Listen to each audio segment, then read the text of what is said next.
اسلام میں لونڈیوں کے بارے میں کیا احکامات ہیں؟ کیونکہ اکثر ایتھیسٹ لوگ اسلام کو اس وجہ سے تنقید کا نشانہ بناتے ہیں۔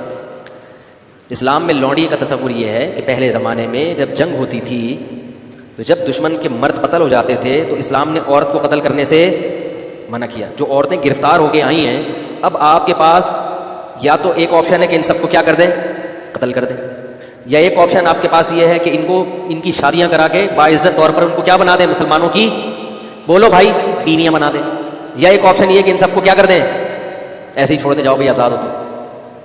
نہیں یاری بات میرا خیال ہے، اگر ان کو قتل کریں تو یہ عورت پر کیا ہے، زیادتی ہے، ظلم ہے۔ اسلام نے جنگ میں عورت کو قتل کرنے سے منع کیا۔ اگر ان کو بیویاں بنائیں تو یہ فطری طور پر کوئی بھی اس کو کے لیے تیار بولو بھائی نہیں ہوگا۔ کیوں نہیں ہوگا؟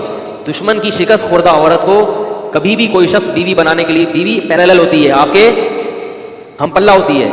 اسلام کوئی ایسا حکم نہیں دیتا جو نیچر کے خلاف ہو۔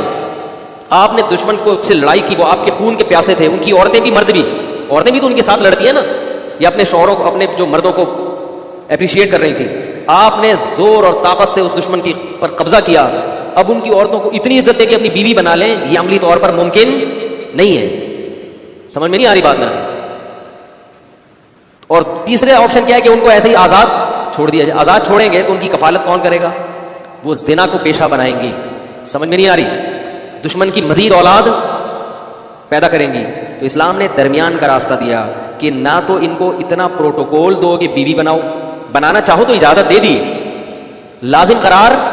صحابہ میں بہت سے ایسے جنہوں نے ان لونڈیوں کو آزاد کر کے بیوی بنایا۔ خود نبی صلی اللہ علیہ وسلم کی زوجہ حضرت صفیہ، وہ غلام تھی، باندھی تھی، ان کو آزاد کروا کے آپ نے ان سے باقاعدہ نکاح کیا ہے۔ نہیں یاری بات نہیں، اجازت دے دی کہ بیوی بھی بنا سکتے ہو، لیکن واجب قرار نہیں دیا، کیونکہ مینٹلی اس کے لیے کوئی بھی فاتح قوم تیار نہیں ہوتی۔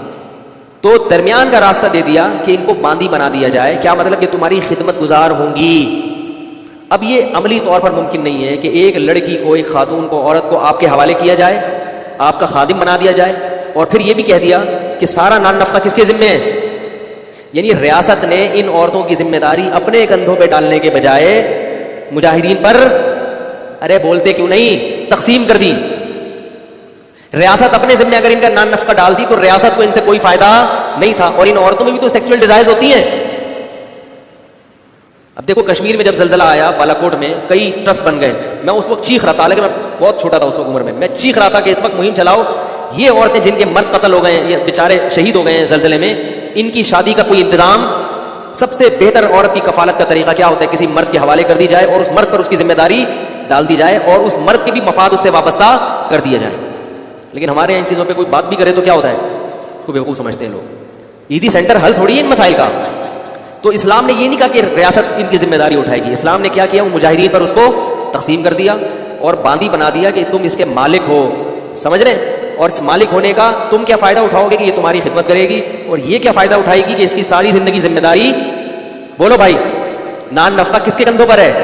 تمہارے کندھوں پر۔ تو اس سے بہتر صورت ممکن، سوٹیبل کوئی صورت ہو ہی نہیں سکتی تھی۔ پھر اسلام نے اتنے حقوق دے دیے کہ مجاہدین کی باندی تو بنا دیا، تو اب یہ نہیں ممکن تھا کہ اسے سیکچوئل ریلیشن کو ناجائز قرار دے دیا جاتا، کیونکہ عملی طور پر ایسا ممکن کہ اس کو کہیں اور شادی سے بھی منع کر رہے ہیں آپ، اور آپ کے گھر میں بھی ہے وہ، اور آپ اس سے، اور اس میں بھی تو یہ اللہ نے خواہش رکھی ہے نا، اس کا بھی فائدہ ہے کہ مولا کو اس سے ریلیشن قائم کرنے کی اجازت دی جائے۔ اور پھر اس کے وہی احکام دے دیے جو نکاح کے ہوتے ہیں کہ کوئی اور مرد اس کو ہاتھ، بولو بھائی، غیر مسلموں کے ہاں جو عورتیں جنگی قیدی ہوتی ہیں پبلک پراپرٹی بن جاتی ہیں، وہ اس کو تو دیکھ رہے ہیں کہ اسلام نے باندی بنایا، اس کو نہیں دیکھتے کہ ہم باندی نہیں بناتے مگر پبلک کی کیا بناتے ہیں، پراپرٹی بنا دیتے ہیں۔ اور اگر اس کو نہیں بناتے تو اس کی سیکچوئل ڈیزائر کا کیا حال ہے اگر آپ کے پاس؟ کیسے سمجھائیں بھائی اگر نہیں بناتے پبلک پراپرٹی تو اس کی جو ڈیزائرز ہیں وہ کیسے پوری ہوں گی؟ تو اسلام نے بہترین حل دیا تھا کہ ان کو بیوی نہ بناؤ بلکہ کیا بنا دو، باندی بنا دو، اور ساری ذمہ داری کس پہ ڈال دو، اس کے مولا کے کندھوں پہ ڈال دو۔ اس سے پھر اس کو کچھ پروٹوکول بھی دیے اسلام نے۔ وہ پروٹوکول کیا دیے؟ نمبر 1، قرآن نے کہا کہ قسم کھا کے اگر توڑ دے تو غلام یا باندی آزاد کرنی پڑے گی۔ اگر قسم کھا کے آپ نے توڑ دی، آپ کی ملکیت میں اگر باندی یا غلام ہے تو وہ آزاد کیے بغیر کفارہ ادا، یہ جو کہتے ہیں نا 3 روزے 10 غریبوں کو، یہ اس لیے کہ باندیاں نہیں ہے، غلام نہیں ہے، اگر غلام یا باندی ہو تو وہ آزاد کرنا پڑے گا۔ تو ان کی آزادی کا بھی اسلام نے کیا کر دیا؟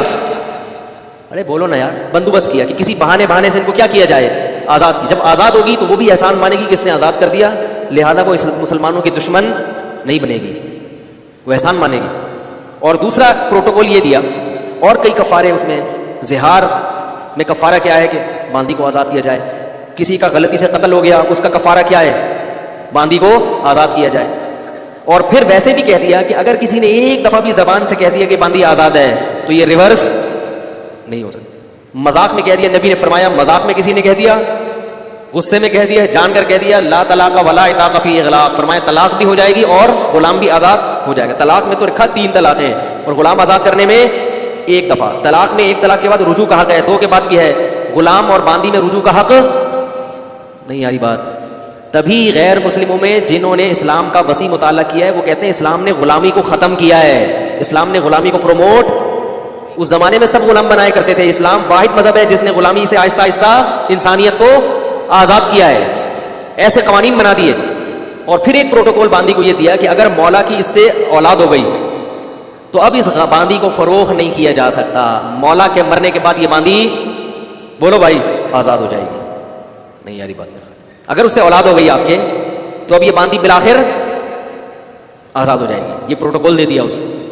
اور ایک عقد مکاتبت کی ترغیب دے دی قرآن نے کہ غلام یا باندی سے عقد کیا جائے گا کہ اگر تم نے اتنے پیسے کما کے مجھے دے دیے تو تم کیا ہو, آزاد ہو. اور پھر حکم دیا مسلمانوں کو کہ جو غلام اپنے مولا کے ساتھ یہ ایگریمنٹ کر لے اس کے ساتھ کیا کرو, تعاون کرو.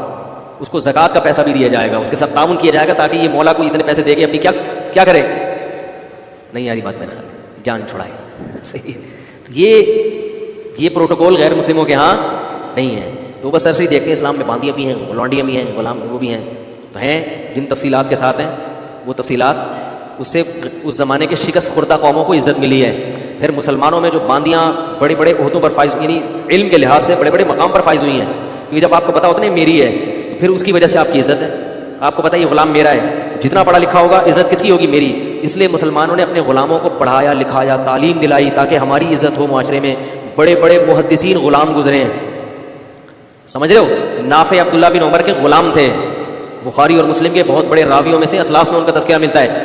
بخارا اور سمرقند سے قید ہو کر آئے تھے. بخارا جب روس میں لڑائی ہوئی تھی نا, صحابہ کرام کی فوجیں گئی تھی, یہاں سے گرفتار کر کے ان کو لایا گیا. عبداللہ بن عمر کے غلام بنے اور بخاری اور مسلم کے راویوں میں سے بہت بڑے محدث, بہت بڑے حدیث کے امام. کہاں سے لائے اور کیا بن گئے. یہ ہو گیا لونڈیوں والا. آج کل لونڈیاں نہیں ہیں کہیں بھی, کہیں آپ کسی ماسی واسی کو لونڈی سمجھنا شروع کر دیں. لونڈیوں کا سسٹم کیا ہو گیا. اچھا یہ بھی یاد رکھو, لونڈی سے سیکچول ریلیشن جب قائم کرنا جائز تھا کہ جب وہ اسلام قبول کر لے, یا وہ عیسائی یا یہودی ہو. اگر وہ عیسائی نہیں ہے, یہودی نہیں ہے, یا مسلمان نہیں ہوئی تو پھر اسے سیکچول ریلیشن کی اجازت, کیونکہ جیسے اہل کتاب سے ہی نکاح حلال ہے تو ایسے ہی باندیوں میں بھی ریلیشن صرف اہل کتاب یا مسلمان باندی سے تھا. جو مجوسی اور آگ کی پوجا کرنے والے, ان سے ریلیشن کی اجازت بولو بھائی